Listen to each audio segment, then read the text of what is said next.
Hello student, welcome to my YouTube channel Aryan education foundation. आप अच्छे होंगे, अच्छे से पढ़ भी रहे होंगे। इसके पहले हम लेक्चर 10 तक पढ़ चुके हैं। यहाँ पर देखो ये लिखा हुआ है लेक्चर 10। तो लेक्चर 10 तक पढ़ चुके हैं, जिसमें आपने पढ़ा था पूरक समुच्चय तथा डी मॉर्गन नियम। डी मॉर्गन नियम आपको वेन डायग्राम से बता दिया था। पूरक समुच्चय आप जान ही चुके, ए डैश निकाला जाता है या कॉम्प्लीमेंट्री सेट निकालते हैं तो यू माइनस ए कर लेते हैं। तो आप उतना सीख ही चुके थे, एक क्वेश्चन सॉल्व कर चुके थे। दूसरा क्वेश्चन हमने कहा था आप सॉल्व करने की कोशिश करिएगा, अगर सॉल्व कर लिए होंगे तो बहुत अच्छा होगा, नहीं सॉल्व किए होंगे तो उसका हम थोड़ा सा मेथड बता देते हैं ताकि आप सॉल्व कर लो। तो देखो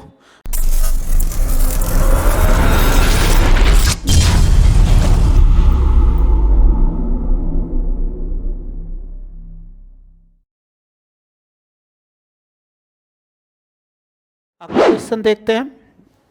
इन्हीं पे हमारा कौन सा क्वेश्चन जो सॉल्व करना है बाकी है अभी। क्वेश्चन नंबर 2 से ये हमारे पास सॉल्व करना है।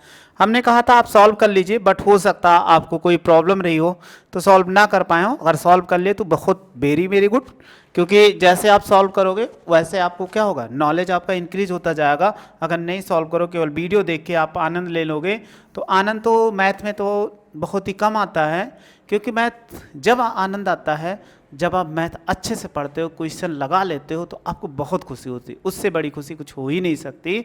चाहे जैसे यानी कोई काम आप करते हो, अगर नहीं कर पा रहे हो फिर उसको कर ले जाओ तो वो खुशी आपको कहीं नहीं मिलेगी, वो मैथ्स में ही देखने को मिलेगी। और सब्जेक्ट में तो आप रटते हो, लेकिन मैथ में क्या होता है, अपना दिमाग यूज करते हो। दिमाग यूज करने के बाद आपको जब क्वेश्चन सॉल्व होता है तो उसमें बहुत ज़्यादा खुशी मिलती है। तो आइए देखते हैं 2 नंबर क्वेश्चन। दो नंबर क्वेश्चन देखो, ए इक्वल लिखा है, यू इक्वल देखो कितना लिखा हुआ है, ये u है, A B C D E F G H ये लिखा गया है। अब कह रहा है ए ज्ञात करना है। ए फर्स्ट नंबर क्या है, ए बराबर ए बी सी। हमें क्या कहा गया, समुच्चयों का पूरक। तो पूरक का मतलब क्या ज्ञात करना है, u यानी ए डैश। ए डैश बराबर क्या होता है, u माइनस ए। तो आप देखो जो u में है और a में है, तो जो a में है उसको माइनस कर दें। देखो यहाँ पर ए बी सी है, ए बी सी ये माइनस हो गया तो क्या बचा, D E F G H, answer हो गया। अब आप हम समझ सकते हैं कि पूरे का निकाल सकते हो। अगर आपको बी डैश निकालना, एक और निकाल देते हैं। देखो बी डैश निकालो कितना हो जाएगा। सेकंड नंबर है कि b इक्वल कितना दिया है, डी ई एफ जी ये दिया गया है। तो हम बी डैश निकालते हैं, तो बी डैश का मतलब कॉम्प्लीमेंट्री सेट, तो u माइनस बी हो जाएगा। तो देखो घटा दो b में से, यहाँ a है यहाँ नहीं है तो इसलिए a हो जाएगा, यहाँ पर b है इसमें नहीं इसलिए ये हो जाएगा, c भी है इस पे, लेकिन देखो d यहाँ पे भी है इसलिए यहाँ पे ये दोनों कट जाएंगे। यहाँ पर e है तो ये कट जाएगा, ये नहीं हो सकता, ये नहीं हो सकता, g है तो यहाँ g नहीं, तो क्या बचा h। This is answer. बहुत आसानी से आंसर आ गया। तो ऐसे आप c और d निकाल लेंगे, बहुत आसान सा क्वेश्चन है, स्क्रीनशॉट आप ले लो। अब स्क्रीनशॉट ले लिए होंगे। नेक्स्ट क्वेश्चन देखते हैं। ये आपको देखो सेट बिल्डर फॉर्म में लिखा हुआ है, यानी हम क्या करते हैं, समुच्चय निर्माण विधि में लिखा हुआ है। इस क्वेश्चन को सॉल्व करना है, बस इनके अक्षरों को समझ के सॉल्व करना है, ठीक है। गिनती को लिखना चाहो तो गिनती को भी लिख सकते हो, लेकिन बट अक्षरों से समझ के सॉल्व करने की कोशिश करो, आपको बहुत अच्छे समझ में आएगा। कह रहा है कि इसमें कहा गया प्राकृतिक संख्याओं के समुच्चयों को सार्वत्रिक समुच्चय कहते हैं। तो देखो u बराबर क्या लिखा हुआ है, अगर हम u की बात करते हैं, u बराबर क्या है, प्राकृतिक संख्या का समुच्चय, संख्या का समुच्चय। अब समुच्चय आप जान चुके होंगे, अगर इतना कह दिया गया तो आप जान चुके होंगे प्राकृतिक संख्या 1 से स्टार्ट होती है, 1 2 3 4 एंड सो ऑन, ऐसे चलती चली जाएगी, खत्म होने वाली नहीं है। तो अब इतना पता चल चुका। अब आपको जो निकालना है वो आप ऐसे निकालते हुए चले जाइए, पूरक समुच्चय ज्ञात कीजिए। सबसे पहले आते हैं फर्स्ट पे। अगर हमारे पास फर्स्ट कितना है, इसको सपोज कर लो a, अगर a सपोज कर लें, कहा गया x सच दैट x एक प्राकृतिक संख्या है, एक प्राकृत संख्या है। अब एक प्राकृत सम संख्या है, एक ये लिखा हुआ है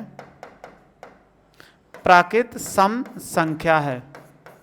अगर ये प्राकृतिक सम संख्या है तो सम संख्या का मतलब अगर हम शब्दों में लिख दें इसको, यानी अंकों में, तो 2, 4, 6, 8 एंड सो ऑन, ये तो बचेगा।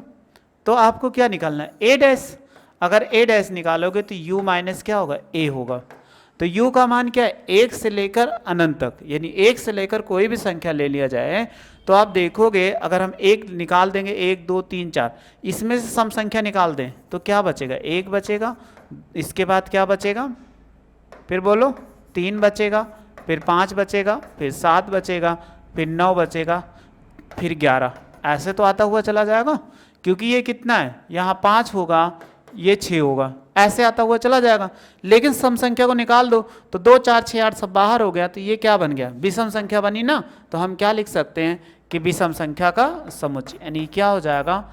x सच दैट, ऐसे लिख सकते हो जैसे उस फॉर्म में लिखा हुआ है, x सच दैट x एक विषम संख्या, एक विषम संख्या है, यानी वो प्राकृतिक, जैसे इसमें लिखा हुआ है एक प्राकृतिक विषम संख्या है। तो आप लिखना चाहो तो ऐसे भी लिख सकते हो, एक प्राकृत विषम संख्या। तो पहले का आंसर ये हो गया। ऐसे आपको देना है, इसी में जितने क्वेश्चन है सबको ऐसे इसी प्रकार। तो आप पहले इसका स्क्रीनशॉट लेते जाओ ताकि हम बताते जाएं, नहीं तो बहुत बार इसको रफ करना पड़ेगा और नीचे करने पे पेपर दिक्कत हो जाएगी। देखो ये क्वेश्चन हो गया। फिर दूसरा क्या कह रहा है उसको पढ़ो आप। दूसरा कहा गया कि x एक प्राकृतिक विषम संख्या है। तो एक प्राकृतिक विषम संख्या u माइनस विषम संख्या निकाल दोगे तो क्या बनेगी? सम संख्या। आप समझ ही चुके होंगे, उसको बताने की कोई जरूरत नहीं। फिर देखो थर्ड नंबर। अब थर्ड नंबर की बात करते हैं। थर्ड नंबर लिखा हुआ है, क्या लिखा हुआ है? यही मान लो इसको, x सच दैट x संख्या 3 का एक धन गुणज है। धन गुणज का मतलब आप 3 का पहाड़ा अगर पढ़ते हुए चले जाओ तो आपके सामने क्या आएगा? कहोगे 3 आएगा, 6 आएगा और 9 आएगा, फिर 12 एंड सो ऑन, ये खत्म होने वाला नहीं है। अब आपको क्या करना है? हमें ए डैश निकालना है। तो हम क्या करते हैं? u और माइनस ए।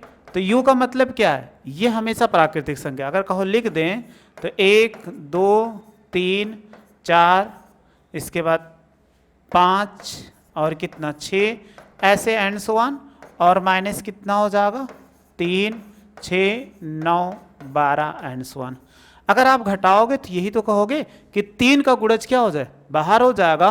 तो 3 का गुणज बाहर हो जाएगा तो क्या बचेगा? 1, 2, इसके बाद 4, 5 और फिर कितना? 7, 8, 9 नहीं होगा, इसके बाद 10, ऐसे आता हुआ। तो देखो 3 के गुणज ही तो बाहर हुए। जब 3 के गुणज, यानी यहाँ पर 3 है तो 3 वाला माइनस कर, 6 था, 6 माइनस 9, ऐसे माइनस होता हुआ चला जाएगा। तो हमारे पास अगर हम इसको सेट बिल्डर फॉर्म में लिखें तो क्या निकल के आएगा? यही चीज निकल के आएगा कि x सच दैट x, और संख्या क्या हो? संख्या 3 का एक धन गुणज क्या है? कह रहा धन गुणज है, वहीं पे लगा दो धन गुणज नहीं है, क्योंकि आप उसी को तो बाहर कर दिए। देखो धन गुणज हमने हटा दिया, 3, 4, 6 उसको हटा दिया, तो ये क्या? 3 के पहाड़े में 1 नहीं आता, 2 भी नहीं आता, 4 भी नहीं आता, 5 भी नहीं, 6, 7, 8 एंड सो ऑन। हमने 3 के पहाड़े को निकाल दिया, जो बचा हमारा क्या है? धन गुणज नहीं, यानी 3 के गुणे के पहाड़े में नहीं आएगा, इसलिए इसका आंसर हो जाएगा। स्क्रीनशॉट ले लो। एक सेकंड, इसको रफ कर दे।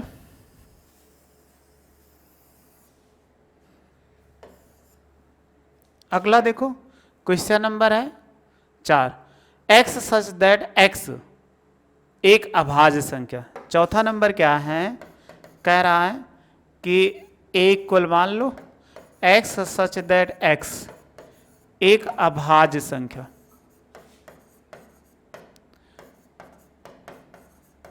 अभाज्य संख्या है। अगर ये कहा गया, अभाज्य संख्याएं क्या होती हैं?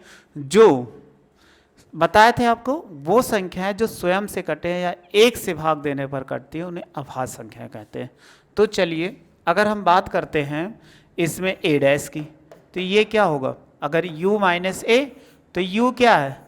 अगर हम बात करें तो ये प्राकृतिक संख्या है u, और यानी ये क्या है x सच दैट x एक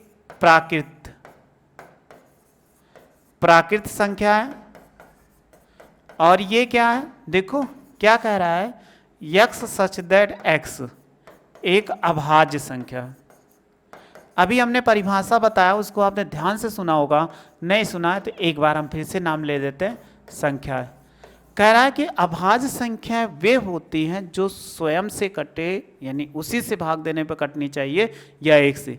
जैसे 2 ले लो तो 2 आप ले लो तो संख्या कितना, 2 से भाग करोगे 2 ही के, 1 से भाग करोगे तब भी भागफल कितना आएगा 2 आएगा, 2 से भाग करने भागफल 1 आएगा, 1 से भाग करने पर भागफल 2 आएगा।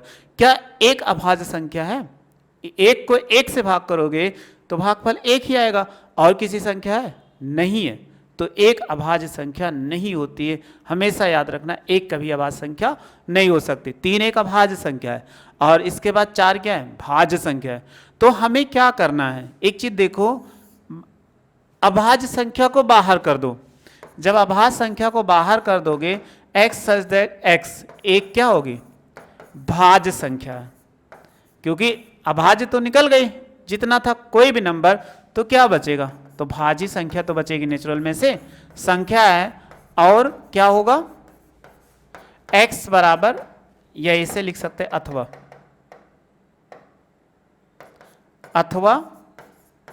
x बराबर 1, ये भी तो हो सकता है। x बराबर 1, क्योंकि x 1 को भी बाहर करना पड़ेगा, क्योंकि x क्या होती है? अभाज्य संख्या नहीं होती है, तो x बराबर 1 भी हो सकता है, ये हो सकता है। स्क्रीनशॉट ले लो।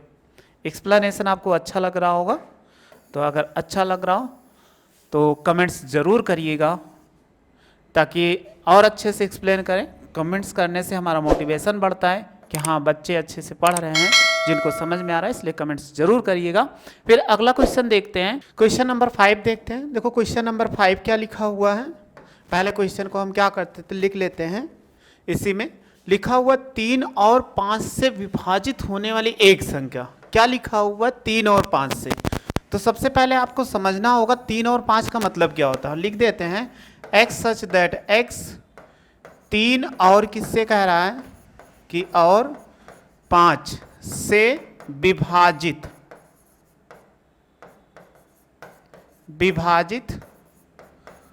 होने वाली एक संख्या। क्या कह रहा है कि एक संख्या कह रहा है, संख्या है।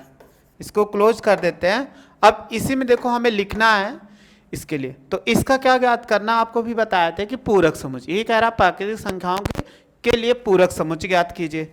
अब 3 और 5 का मतलब क्या होगा, यानी वे संख्याएं जो 3 और 5 दोनों से विभाजित हैं। तो अगर कहोगे, पीछे हमने बात किया था थोड़ा सा, 3 और 5 से विभाज्य होने की 9 3 से विभाज्य होगी, लेकिन और 5 से विभाज्य होगी, कहोगे नहीं, क्योंकि 3 के पहाड़ा में 9 आता है, बट 5 के पहाड़ा में 9 नहीं आता। अब 10 ले लो, 10 ले लोगे तो 3 से जो विभाजित होगी 10 नहीं विभाजित होगी, लेकिन 5 दूनी 10 ये होता है। 12 ले ले, 3 चौक 12, लेकिन नहीं विभाजित होगी 10 5 से, क्योंकि 5 तेई 15 होता है, नहीं हो पाएगा। 5 दूनी 10, 5 तेई 15, ये नहीं आता है। अर्थात आपको क्या करना है, इन दोनों का लासा ले लो। जब 3 और 5 से विभाजित आपसे पूछा जाए तो इन दोनों का लासा ले लो। जब लासा ले लोगे तो 3 और 5 से विभाज्य होने वाली संख्या क्या आएगी, ये आपका क्या था, a था, यानी ये सेट a है। तो इससे जब विभाजित होगा तो पहली संख्या 15 होगी, 3 पचे 15, 5 तेई 15, 15 दूना 30, और कितना हो जाएगा 15 त्या 45। अब ऐसे एंड सो ऑन बहुत सारी संख्या हमारे पास आ जाएगा। अब हमें क्या निकालना है, u माइनस, यानी हमें ज्ञात करना है a डैश, कॉम्प्लीमेंट्री सेट ज्ञात करना है, a डैश बराबर u माइनस a, ये आपको ज्ञात करना है। अब u माइनस a ज्ञात करना है, तो u देखो क्या था, एक प्राकृतिक संख्या, जिसमें प्राकृतिक संख्याओं में कौन कौन सी संख्या निकल जाएगी। अगर घटाएंगे तो ये प्राकृतिक संख्या है, जानते हो 1 2 3 4 ऐसे आता हुआ चला जाएगा, और माइनस कितना हो जाएगा 15 30 45, ये सब तो क्या हो जाएगा एंड सो ऑन माइनस हो जाएगा। लेकिन आप देखोगे ये संख्याएं लगातार आती हुई चली जाएंगी। इसमें 15 अगर निकालोगे तो 15 तो निकल जाएगा, 45 भी निकल जाएगा, 30 भी, सारी संख्याएं निकल जाएंगी। तो देखो जो 3 और 5 से दोनों विभाजित हैं वही संख्याएं निकलेंगी, लेकिन जो 3 से विभाज्य होगी या 5 से विभाज्य होगी वो संख्याएं नहीं निकलेंगी। तो आप ऐसे लिख सकते हो, यानी यहाँ पर अगर हम लिखा जाए तो 1 बचेगा, इसके बाद 2 बचेगा, फिर 3 हो जाएगा, फिर यहाँ पर अगर हम 14 लिख दें, फिर 16 हो जाएगा, 15 नहीं हो सकता। ऐसे आप समझ सकते हो संख्याएं क्या बहुत सारी सब माइनस हो जाएगी, यानी वही संख्या माइनस होगी जो क्या होगी 3 और 5 से विभाज्य होगी। तो 3 और 5 से विभाज्य होने को हम इनको ऐसे आपको लिखित में दिखा दिए, लेकिन आप डायरेक्ट आपको निकालना था। तो देखो डायरेक्ट क्या लिखेंगे, देखो ये क्या होगा x सच दैट x, ठीक, आगे पीछे कहा गया था ये प्राकृतिक संख्या है, तो x सच दैट x एक प्राकृतिक संख्या होगी, ऐसे लिख देते शॉर्ट में, x बिलोंग्स टू n, ये होगा जरूर क्योंकि x एक प्राकृतिक संख्या है जहां क्या होगी जो संख्याएं होंगी 3 और 5 से विभाजित हो रही हैं, तो यही लिख दो 3 और 3 या ऐसे लिख दो 3 और 5 से विभाज्य नहीं होंगी या विभाजित नहीं होंगी। सबसे अच्छा नहीं होगी तो वही तो हो जाएगा आंसर। ये चीज हमें क्या लगा देना था कि 3 और 5 से विभाजित होने वाली एक संख्या है तो विभाजित होने वाली एक संख्या नहीं होगी, जो इसका आंसर हो जाएगा 5 नंबर का। स्क्रीनशॉट आप ले लो, इसको रफ कर देते हैं।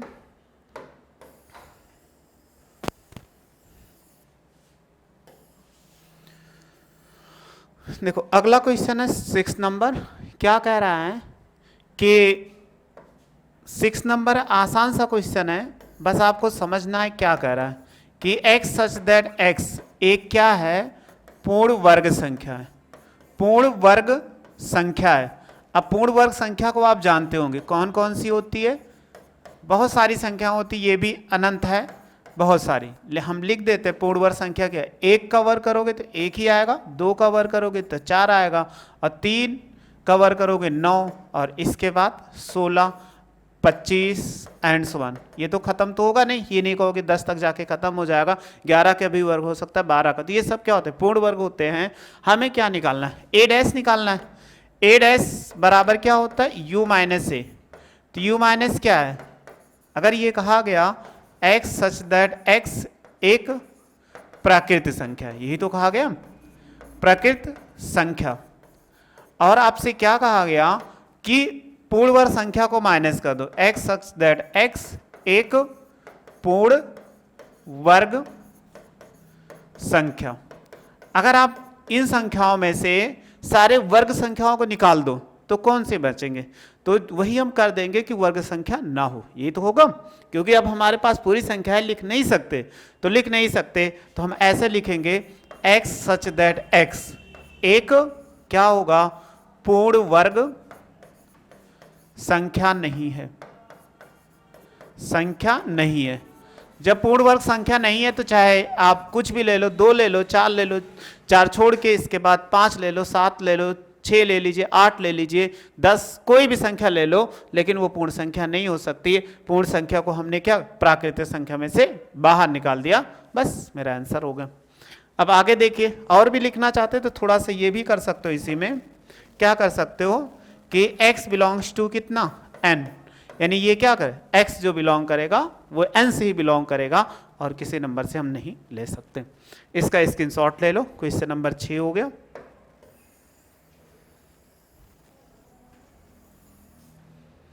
अगला क्वेश्चन नंबर 7 है। तो क्वेश्चन नंबर 7 देखो ये भी बहुत आसान है, हम लिख देते हैं, इसके बाद आप कर लोगे। बस क्वेश्चन को देखो, लिखा हुआ है x सच दैट x एक पूर्ण घन संख्या है, पूर्ण घन संख्या है।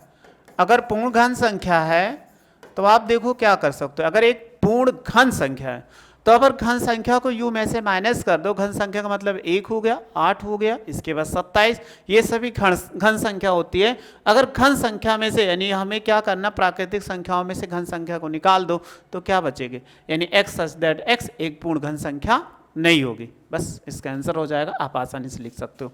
देखो 8 नंबर क्वेश्चन, 8 नंबर क्वेश्चन क्या कह रहा है कि x सच दैट, ए मान लो x such that x plus 5 बराबर 8, यहां पर कहा गया।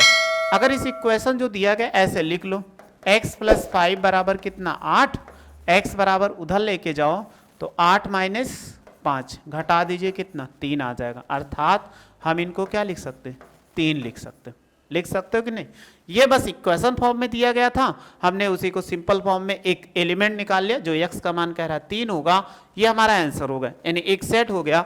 हमें a निकालना है, जब a निकालेंगे तो a बराबर डैश बराबर क्या होता है u माइनस ए। तो u आप जानते हो क्या था, एक प्राकृतिक संख्या थी, मतलब 1 2 3 4 एंड सो ऑन ऐसे चला जाएगा, और उसमें से 3 माइनस कर दो तो आप यही तो कहोगे कि क्या बचेगा, 1 बचेगा 2, लेकिन 3 इसमें 3 वो हट जाएगा, 4 बचेगा, फिर 5 बचेगा, 5 लिखना चाहो एंड सो ऑन ऐसे चलो।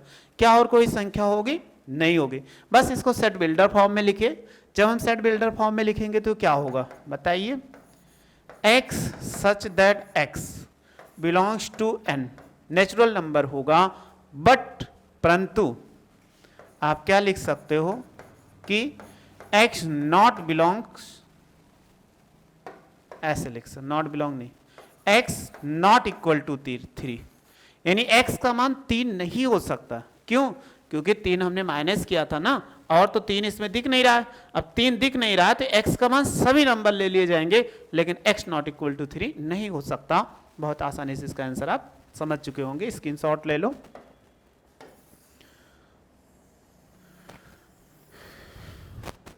फिर नेक्स्ट क्वेश्चन देखते हैं, क्वेश्चन नंबर 8, क्वेश्चन नंबर 9 है।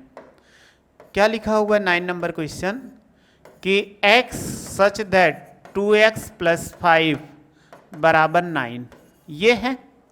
तो इसमें फिर देखो x का मान निकालो, तो ये कितना होगा 2x प्लस 5 बराबर कितना 9, 5 को उधर लेके जाओ, 2x बराबर 9 माइनस 5, तो 2x बराबर घटा देंगे तो 4, x से डिवाइड कर दो 4 से, 4 को 2 से तो 2 दूनी 4, x बराबर 2 आ गया। अगर ये 2 आ गया तो इसका मतलब क्या है, ये इक्वेशन फॉर्म में दिया गया था, तो अर्थात 2 की ही बात कर रहा था। जब 2 की बात कर रहा था तो हमें a डैश निकालना था, a डैश बराबर क्या होता है u माइनस ए। तो u आपका क्या है, एक प्राकृतिक संख्याओं का सेट है, मतलब 1 2 3 4 5 एंड सो ऑन। उसमें से क्या कह रहा है, a को माइनस कर दो, यानी 2 को माइनस कर दो, तो कितना बचेगा 1 3 4 5 एंड सो ऑन, यही तो बचेगा। अगर ये बचेगा तो हमें क्या करना है, इसी फॉर्म में लिखना नहीं, क्योंकि सेट बिल्डर फॉर्म में लिखा गया क्वेश्चन आपका समुच्चय निर्माण विधि में, तो इसलिए इसको समुच्चय निर्माण विधि में लिखो। तो हम क्या लिखते हैं, x such that x belongs to n हो जाएगा। अब परंतु एक शब्द होगा जो इसमें 2 नहीं आएगा, यानी x नॉट इक्वल टू 2, यानी 2 नहीं हो सकता, यानी x बराबर 2 नहीं होगा, और कोई भी वैल्यू आप ले लोगे हमेशा क्या इसमें वैलिड रहेगा, ये इसका आंसर हो जाएगा। अब आपको ये भी समझ में आ चुका होगा, इसको स्क्रीनशॉट ले लो। फिर क्वेश्चन नंबर नेक्स्ट 10 है, या यही देख लीजिए 10 नंबर क्वेश्चन क्या लिखा हुआ है, एक को लिखा हुआ है x such that x greater than equal 7। x का मान क्या कह रहा है कि 7 से बड़ा या 7 से बराबर, तो आप 7 से बड़ा को आप जानते हो 7 8 9 10 कुछ भी ले लें, यानी हम लिख सकते हैं 7 8 9 10 एंड सो ऑन।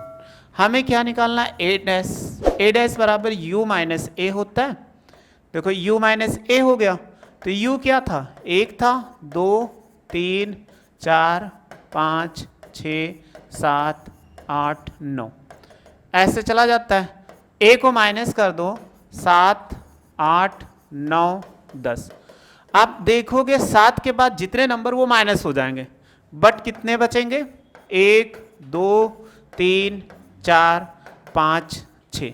क्योंकि हम नेचुरल नंबर की बात कर रहे हैं तो ये संख्या हमारे पास कहाँ तक मिली, 6 तक। तो हम कैसे लिखेंगे इसको सेट बिल्डर फॉर्म में, x such that x belongs to less than equal कितना 7, less than 7, less than equal नहीं लग सकता क्योंकि यहाँ 7 नहीं है, तो 7 से क्या हो जाएगा, छोटा हो जाएगा। ये इधर को मुंह खुला हुआ था लेफ्ट साइड में, आपने राइट साइड में ओपन कर दिया। x लेस देन इक्वल 7, यहाँ x ग्रेटर देन इक्वल 7 था, तो यहाँ x लेस देन 7 है, x का मान 7 से छोटा होगा।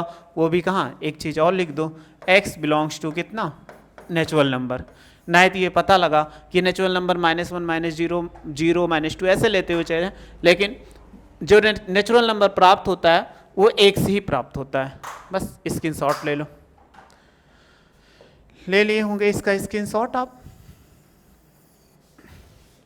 अगला क्वेश्चन नंबर 11 है, लिखा हुआ है ए सेट मान लो x such that x belongs to n, और क्या कह रहा है कि 2x + 1 ग्रेटर देन इक्वल 10, ये लिखा गया एक नेचुरल नंबर। तो पहले इस कंडीशन को सॉल्व कर लो। जब सॉल्व करेंगे 2x + 1 = 10, तो देखो 2x इक्वल कितना, 10 - 1, 1 को उधर लेंगे तो 2x इक्वल कितना हो जाएगा, 9। तो x इक्वल कितना हो जाएगा, 9/2 हो जाएगा। लेकिन एक शब्द देखो यहाँ पर इक्वल नहीं लगा हुआ था, जो सिंबल लगा वो लगा दें। सिंबल हमें क्या लगा मिला हुआ है, ग्रेटर देन का, इस तरफ ग्रेटर देन का लगा हुआ है। तो आप देखो इसमें हमें नेचुरल नंबर को ध्यान देना है, ना कि रेशनल नंबर को ध्यान देना है, बटे वाली संख्या को। तो ये कह रहा है कि x का मान 9/2 से बड़ा हो, तो बड़ा हो तो हम उसी को क्या कर दें कि इसमें x का मान 9/2 से लेस देन हो, यही तो हमें करना होगा। तो निकाल लीजिए इससे मान, u a' बराबर कितना होगा, u - a। तो u क्या था, x सच दैट x एक प्राकृतिक संख्या थी, ये तो आप पढ़े थे, x such that x belongs to n, ठीक, प्राकृतिक संख्या है, यही तो पता है, शॉर्ट में लिख दे x सच दैट x, यानी सभी रियल नंबर्स वो नेचुरल नंबर्स हो गए, उसमें से क्या माइनस कर दो। यही कह रहा है कि x such that x belongs to n, और कह रहा है फिर ये 2x + 1 ग्रेटर देन 10, ये माइनस करना है। अगर ग्रेटर देन कह रहा है x का मान देखो यहाँ अपन जो हो 9/2 से बड़ा हो, तो 9/2 से बड़ा का मतलब कितना हो जाएगा, 9/2, और सॉल्व करोगे x ग्रेटर देन 4.5 आएगा। तो 4.5 से बड़ा 5, 6, 7, 8, तो उसके पहले वाला नंबर हम क्या कर निकल जाएगा माइनस से, तो कौन सा नंबर बचेगा, आप यही कहोगे कि x such that x belongs to n, और ये हो जाएगा x लेस देन इक्वल 9/2। बस आंसर हो गया, क्योंकि 9/2 का मतलब 1, 2, 3, 4 इतने ही नंबर आएंगे, उससे ज़्यादा नहीं आ सकते। कारण क्या है, x एक नेचुरल नंबर है, नेचुरल नंबर में 1, 2, 3, 4, क्योंकि 4.5 से सारे नंबर क्या हो माइनस हो जाएंगे, उससे बड़े चाहे जो होंगे, तो हमारे पास ये बचेगा। इसका आंसर स्क्रीनशॉट ले लो, स्क्रीनशॉट ले लिया। बस इसमें जितना क्वेश्चन था सॉल्व हो गया। क्वेश्चन नंबर 3 था, पूरा क्वेश्चन आपको अच्छे समझ में आ गया होगा। जो क्वेश्चन में प्रॉब्लम रही होगी उसको आपको बता भी दिए, आप ध्यान से सुने ही होंगे, उसको आसानी से सॉल्व कर सकते हैं। आइए नेक्स्ट क्वेश्चन को देखते हैं। नेक्स्ट क्वेश्चन ये भी है लिखा हुआ, बहुत आसान है, बस इसको सत्यापित करना है। सत्यापित करने का मतलब प्रूव करना है। एक को प्रूव कर देते हैं, दूसरा आप अपने आप स्वयं प्रूव कर सकते हो। इसको कौन सा नियम बोलते हैं, डिमॉर्गन लॉ। तो डिमॉर्गन लॉ आपको बताया भी थे इसके पहले वाले लेक्चर में बहुत अच्छे तरीके से, हमें नहीं लगता कि आपको कोई उसमें प्रॉब्लम होगी। लिखा हुआ है u बराबर 1, 2, 3, 4, 5, 6, 7, 8, 9 ये लिखा हुआ है। फिर a बराबर लिखा हुआ है, a बराबर कितना 2, 4, 6, 8, और देखो b बराबर क्या लिखा हुआ है, लिखा हुआ है 2, 3, 5, 7, इतना लिखा गया। जो जैसे कह रहा वैसे आपको क्या करना, फाइंड कर देना है जहाँ पे जैसे कहा जाएगा क्वेश्चन।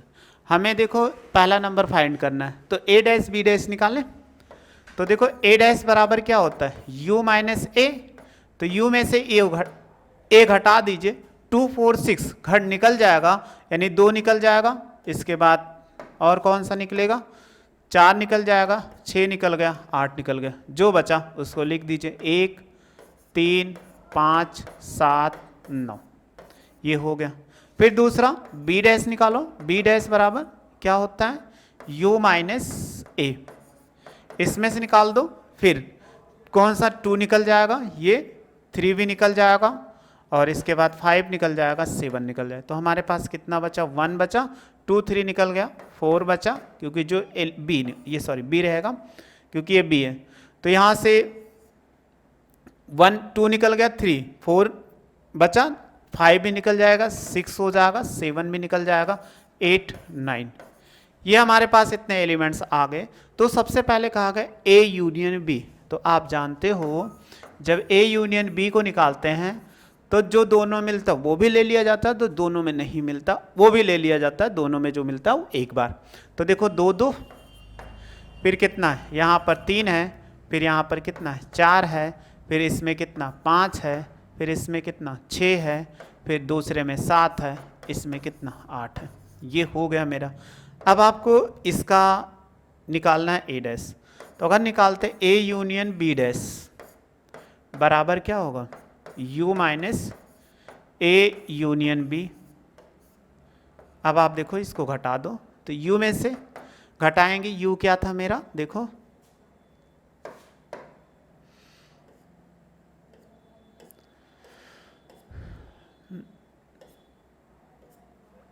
अब इसमें से घटा दे u में से a यूनियन b, यानी एक यहाँ पे देखो 2 है, यहाँ पे 1 है, तो ये घट यानी ये रहेगा, ये हट जाएगा, तो 1 यहाँ पर आएगा।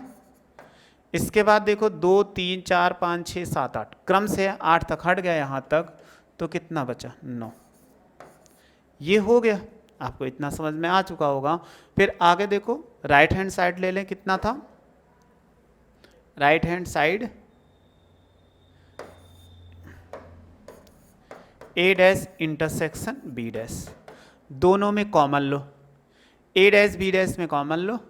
यहाँ पर कॉमन देखो क्या है, अगर देखा जाए कॉमन की बात करें तो एक एलिमेंट ये कॉमन है, एक ये कॉमन है, तो हम कितना ले लें, 1 ले लेंगे।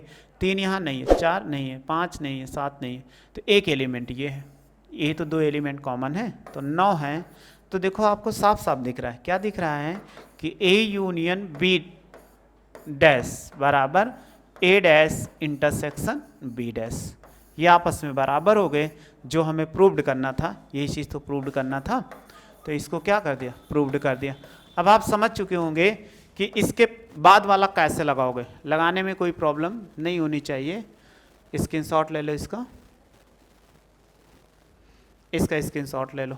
अगर आप देखो बी नंबर लिखा हुआ है ए इंटरसेक्शन बी डैश, अगर आप निकालने को कहोगे तो ये भी बहुत आसानी से निकाल सकते हैं, क्योंकि हमने निकाल लिए थे।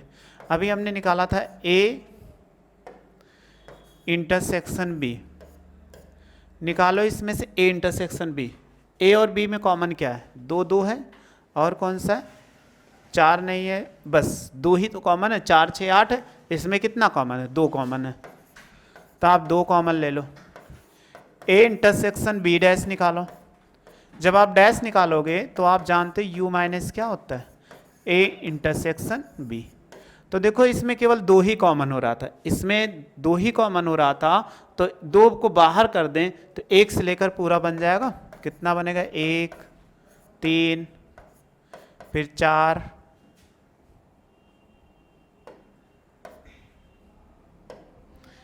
1 3 4 5 6 7 8 9, क्योंकि 9 ही तक लिखा हुआ है। अब हमारे पास कहा गया ए डैश यूनियन बी डैश निकाल मिला दो, तो ए डैश ये निकालें और बी डैश ये निकाला, दोनों को मिलाओ।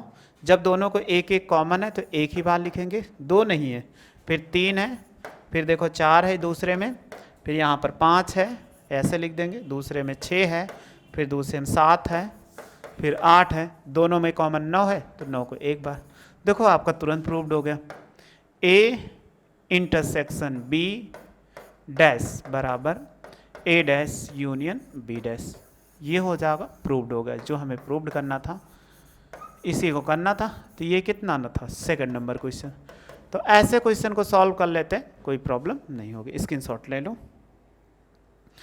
फिर आपके पास क्वेश्चन नंबर 5 है। क्या कह रहा है, पढ़ के ध्यान से, इसको आप सॉल्व भी कर चुके हो।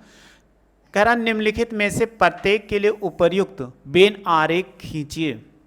तो आपको अभी डी मॉर्गन लॉ बताए थे। डी मॉर्गन लॉ आपने पढ़ा था, पहला क्या पढ़ा था, याद होगा कि नहीं याद है, कि ए यूनियन बी डैश बराबर ए डैश इंटरसेक्शन बी डैश। दूसरा आप पढ़े थे कि ए इंटरसेक्शन बी डैश बराबर ए डैश यूनियन बी डैश। ये तो आप पढ़े होंगे अच्छे से। तो आपको जब बता रहे थे जिस टाइम, उस टाइम आपने ध्यान दिया होगा डी मॉर्गन लॉ का हमने डायग्राम भी आपके सामने रिप्रेजेंट किया था पिछले वाले लेक्चर में। तो आपको इसके पहले सोल्यूशन मिल चुका है, इसलिए इसमें क्या करें फालतू टाइम वेस्ट करके। आपको पिछला लेक्चर अगर नहीं आप देखे होंगे तो पिछला लेक्चर जरूर देख लीजिएगा, तो आपको क्वेश्चन नंबर 5 का सोल्यूशन मिल जाएगा। वेन डायग्राम बनाया है, सेम यही तो दिया है। ये किसके बराबर होगा, इसके बराबर हो जाएगा, यानी ये इसके बराबर होगा और ये वाला इसके बराबर हो जाए। एक का बनाना है, दोनों के, ये वाला इसी के बराबर रहेगा, ये दोनों जो एक ही सेम बनेगा, और इसका जो बनेगा वो भी सेम बनेगा। तो बस आप डी मॉर्गन लॉ में हमने फिगर अच्छे से एक्सप्लेन कर दिया था, जिससे आप समझ चुके होंगे, आपको कोई प्रॉब्लम नहीं होगी। पीछे वीडियो देख लीजिएगा। हाँ, अब आइए क्वेश्चन नंबर हम सॉल्व करते हैं, लास्ट वाला 6 नंबर। देखो 6 नंबर क्वेश्चन क्या कह रहा है, इसको समझो। कह रहा किसी समतल में से सभी त्रिभुजों का सार्वत्रिक समुच्चय। तो क्या कहा गया, u बराबर सभी, ऐसे लिख दो x सच दैट x सभी त्रिभुजों का समुच्चय, सभी त्रिभुजों का समुच्चय। ये हो गया सभी त्रिभुजों का समुच्चय, यानी एक समतल में जितने त्रिभुज बन सकते हैं सभी त्रिभुज का, उसमें से कोई छूट नहीं सकता। अब ए क्या कह रहा है, ए उन त्रिभुजों का समुच्चय जिसमें कम से कम एक कोण 60 अंश। क्या कहा, ए एक है x सच दैट x, कह रहा उन सभी x सच दैट x सभी त्रिभुजों का समुच्चय, समुच्चय जिनमें कम से कम देखो कह रहा है जिनमें कम से कम एक कोण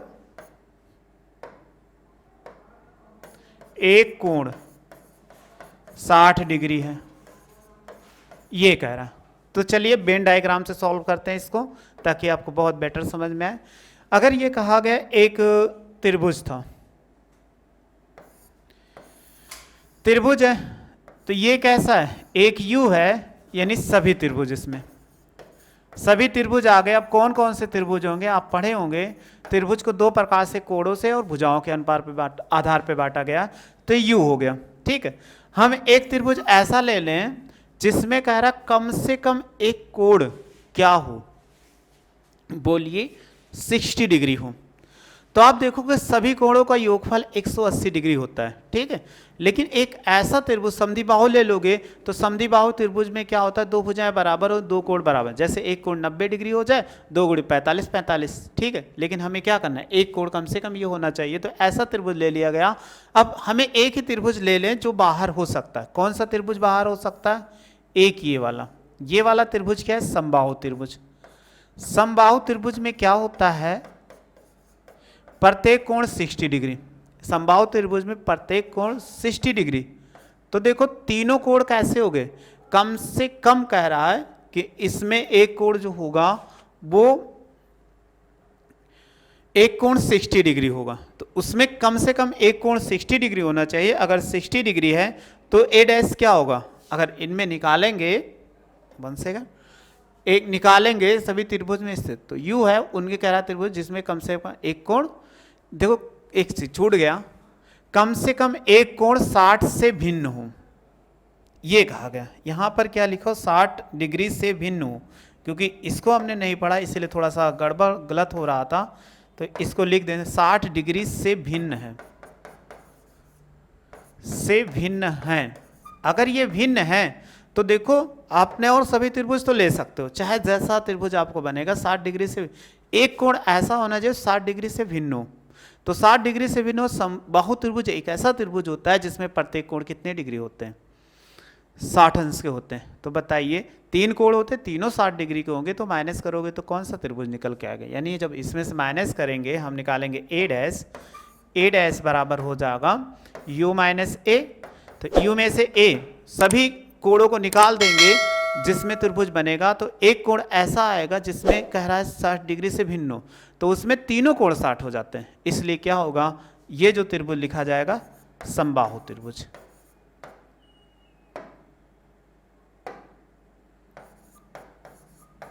समबाहु त्रिभुज यानी इसमें जो बनेगा समबाहु त्रिभुज। क्यों समबाहु त्रिभुज बनेगा?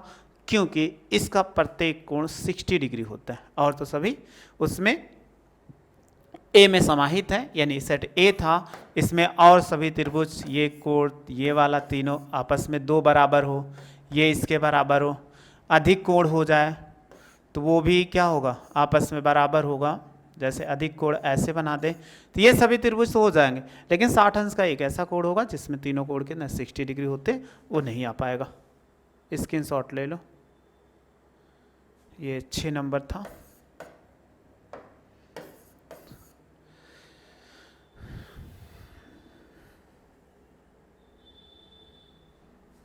स्क्रीनशॉट ले लिए होंगे आप। फिर नेक्स्ट क्वेश्चन देखते हैं, भरना है। कह रहा कथनों के लिए को सत्य बनाने के लिए रिक्त स्थानों की पूर्ति कीजिए। यानी कह रहा है ए यूनियन ए डैश, तो बराबर क्या होता है? पीछे आपको पढ़ाए भी थे थ्योरम, तो इसके बराबर हम क्या लिख सकते हैं? यू होता है। यानी ए और ए डैश को मिला दिया जाए, ए डैश जो यू में से माइनस कर दे ये हो जाएगा, और फाई इंटरसेक्शन ए, फाई के साथ इंटरसेक्शन ले लिया जाए तो हमेशा क्या देगा? फाई डैश है, एक शब्द लिखा हुआ है फाई डैश और इंटरसेक्शन ए। तो आप जानते हो फाई एक ऐसा सेट होता है, तो फाई डैश हम कैसे निकालते हैं? u minus phi. तो अगर एक ऐसा सेट था तो उसमें से निकाले ये, तो हमेशा किसके इक्वल दे देगा? a के इक्वल दे देगा। इन में जानते हो a डैश, और ये कोई भी हो नहीं सकता, इसलिए फाई सेट होगा a। u डैश के साथ जब कोई भी निकाला जाए, u में से u डैश निकाला जाएगा तो ये भी क्या आ जाए? एक फाई आ जाएगा, तो यहाँ पर ही इसको फाई भर देंगे। बस इसमें 7 ही क्वेश्चन थे, और क्वेश्चन हमारे पास नहीं। जितना क्वेश्चन था वो आप आसानी से सॉल्व कर चुके हो और समझ में आ चुका होगा। यदि वीडियो अच्छी लगी हो तो लाइक शेयर सब्सक्राइब करना ना भूलें। वीडियो देखने के थैंक यू सो मच।